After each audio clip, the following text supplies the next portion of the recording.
número 3, verso de número 29. Glória a Jesus. Ainda tem adorador aqui, irmãos? Aleluia!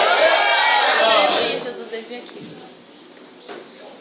Quantos acharam? Digam amém. Amém!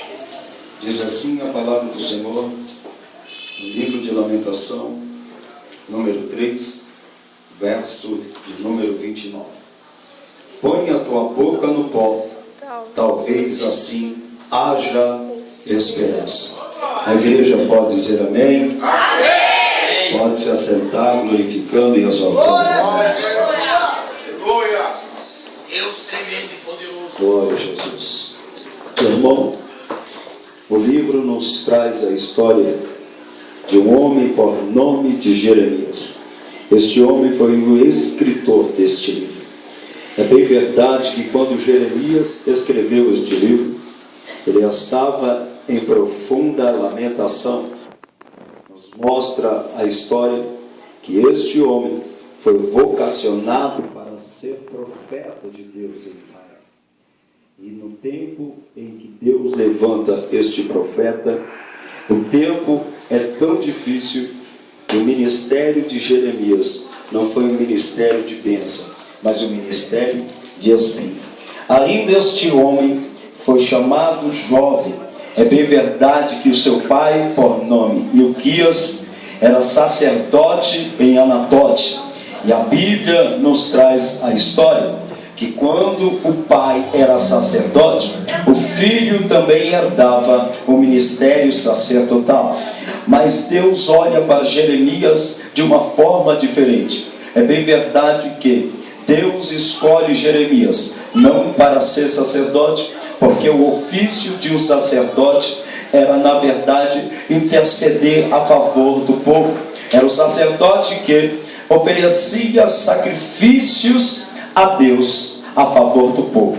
Mas o profeta, ele na verdade, ele é responsável para proferir, trazer a palavra de Deus ao coração do povo. A Bíblia nos traz a história que este homem, por nome Jeremias, ele quando foi chamado, ele era jovem, ele era incapaz, segundo a visão dele, de estar exercendo tal ministério, porque ele se encontra com algumas dificuldades. Qual é essa? Ele se sentia uma criança, incapaz de exercer esse ministério profético na terra, e ele ainda relata que a sua capacidade verbal não era suficiente para poder proferir a palavra do Senhor. Mas quando Deus ele chama, ele se responsabiliza pelo ministério a qual ele nos entrega a mão. A Bíblia diz que quando Deus chamou a Jeremias, que Jeremias disse que era uma criança e que não poderia falar porque não tinha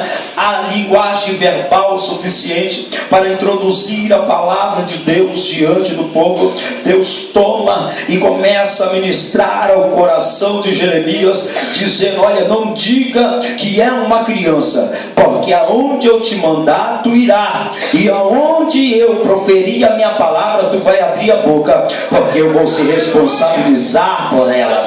Deus confirma, capacita, levanta Jeremias para proferir a palavra do Senhor.